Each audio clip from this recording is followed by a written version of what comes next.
নমস্কাৰ কেডিও টিউটৰিয়েললৈ মই সকলোকে স্বাগত জনাইছো।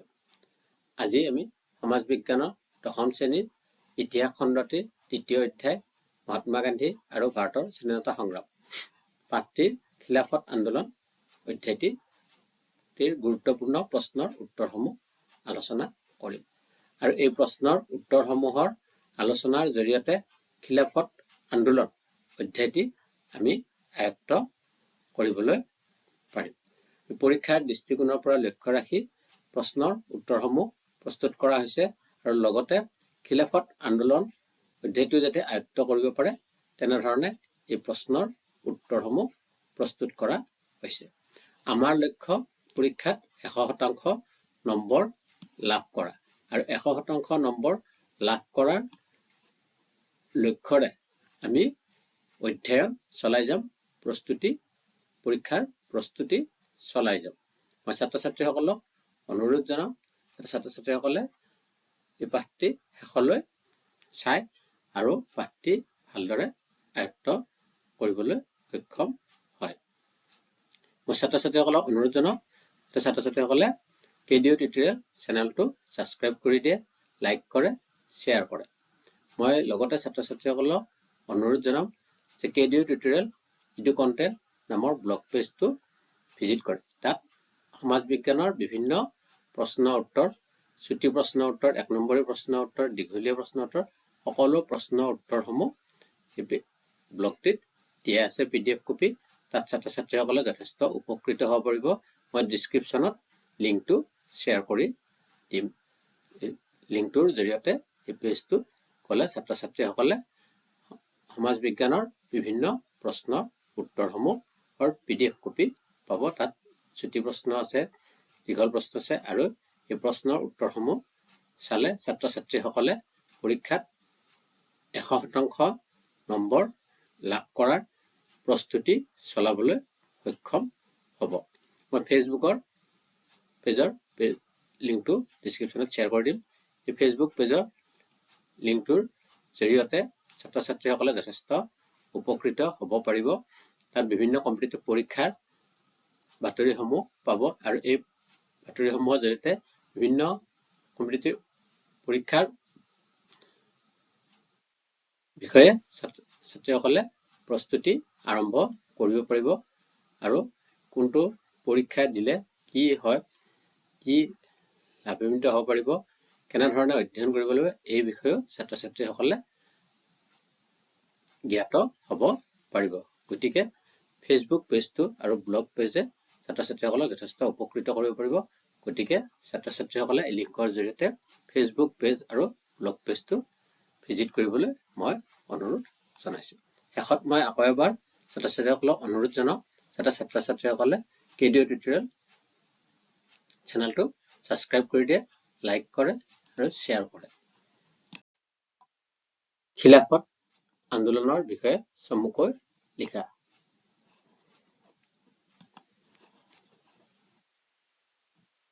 এই প্ৰশ্নটো গুৰুত্বপূৰ্ণ প্ৰশ্ন। খিলাফত আন্দোলনৰ বিষয়ে চমুকৈ লিখা। এই প্ৰশ্নটোৰ জৰিয়তে আমি খিলাফত আন্দোলনৰ বিষয়ে আমি জানিব পাৰিম আৰু এই প্ৰশ্নটোৱে প্ৰায় মোটামুটিভাৱে খিলাফত আন্দোলনৰ সকলোকেইটা প্ৰশ্নই পৰীক্ষাত আহিব পৰা সম্ভাৱ্য সকলো প্ৰশ্নৰে উত্তৰ সামৰি লৈছে। গতিকে ছাত্ৰ ছাত্ৰীসকলে এই প্ৰশ্নটো গুৰুত্ব সহকাৰে আয়ত্ত কৰিবলৈ মই অনুৰোধ জনাইছোঁ। খিলাফত আন্দোলনৰ বিষয়ে চমুকৈ লিখা।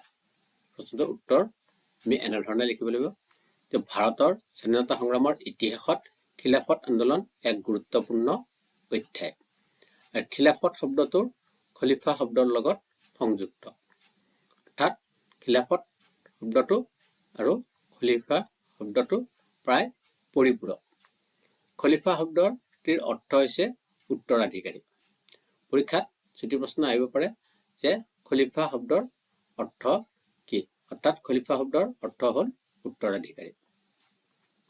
মুছলমানসকলে তুৰস্কৰ সম্ৰাট খলিফা বা আধ্যাত্মিক গুৰু হিচাপে গণ্য কৰিছিল। তুৰস্কৰ সম্ৰাট তুৰ্কী সাম্ৰাজ্যৰ প্ৰধান হোৱাৰ লগতে সমগ্ৰ মুছলমান ধৰ্মাৱলম্বী সকলৰো ধৰ্মগুৰু আছিল। প্ৰথম বিশ্বযুদ্ধত তুৰস্ক জাৰ্মানীৰ পক্ষলৈ ইংলেণ্ডৰ বিৰোধিতা কৰিছিলে।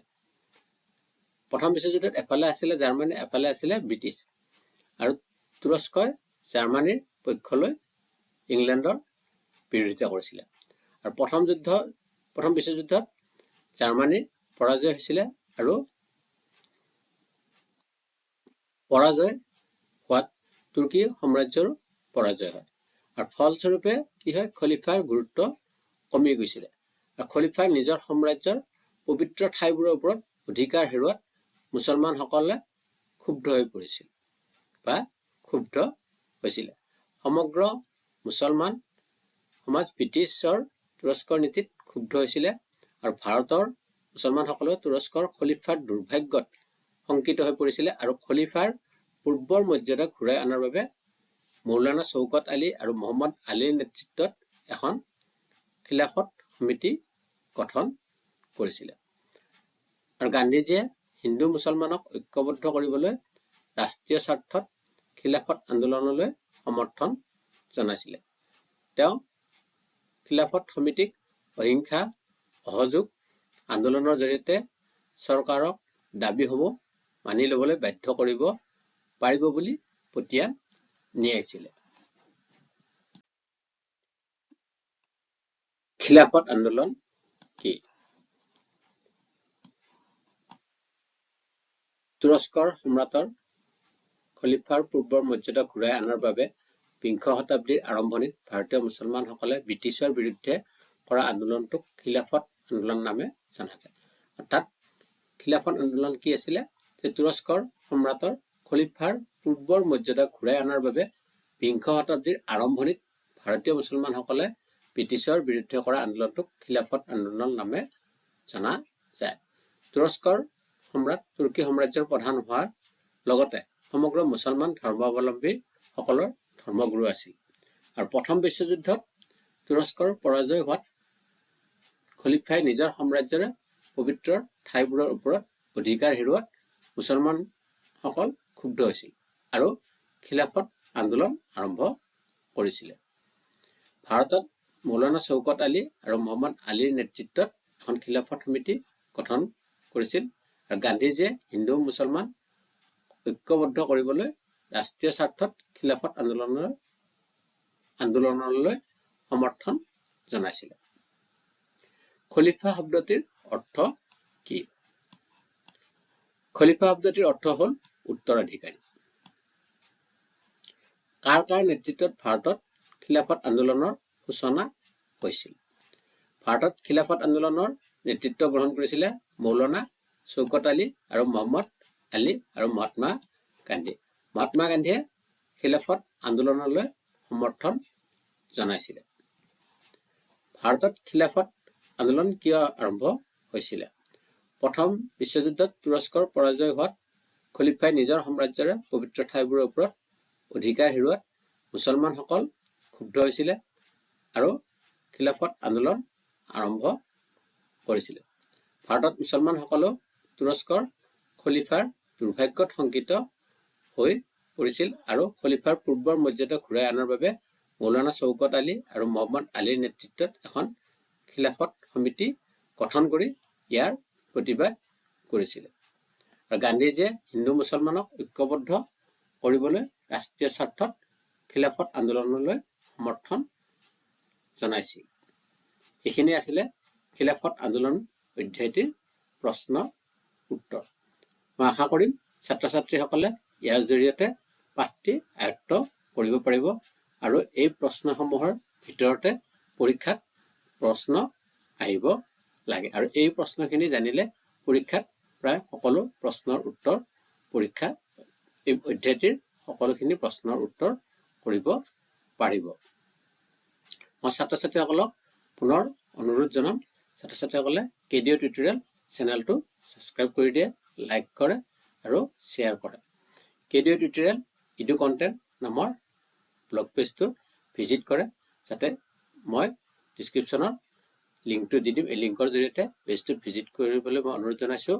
এই পেজটোত ছাত্ৰ ছাত্ৰীসকলে সমাজ বিজ্ঞানৰ প্ৰশ্নৰ উত্তৰসমূহৰ PDF কপি পাব আৰু এই প্ৰশ্নৰ উত্তৰসমূহ ছাত্ৰ ছাত্ৰীসকলে পুনৰ আকৌ তাতে পঢ়িব পাৰিব। ইয়াত যদি কিবা খোকোজা থাকে সুধিবলগীয়া থাকে মোক কমেণ্টত জনালে মই এই প্ৰশ্নৰ উত্তৰসমূহৰ দিবলৈ চেষ্টা কৰিম।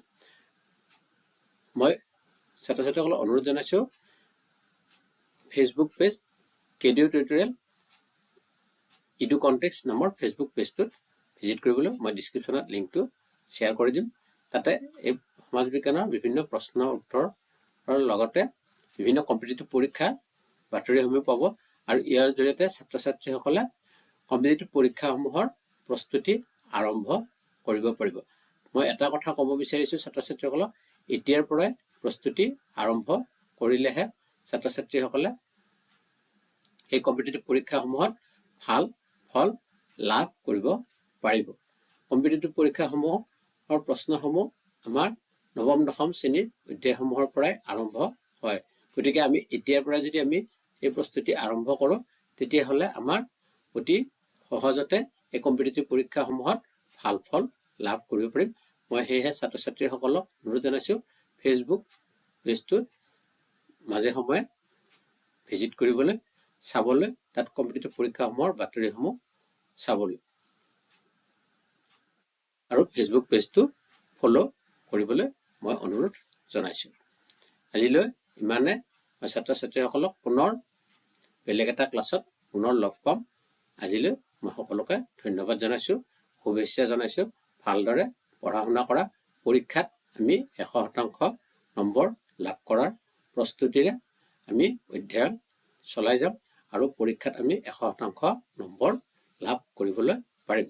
এই মনোবল লৈ এই লক্ষ্যৰে আমি অধ্যয়ন চলাই যাবলৈ মই ছাত্ৰ ছাত্ৰীসকলক অনুৰোধ জনাইছো। ধন্যবাদ।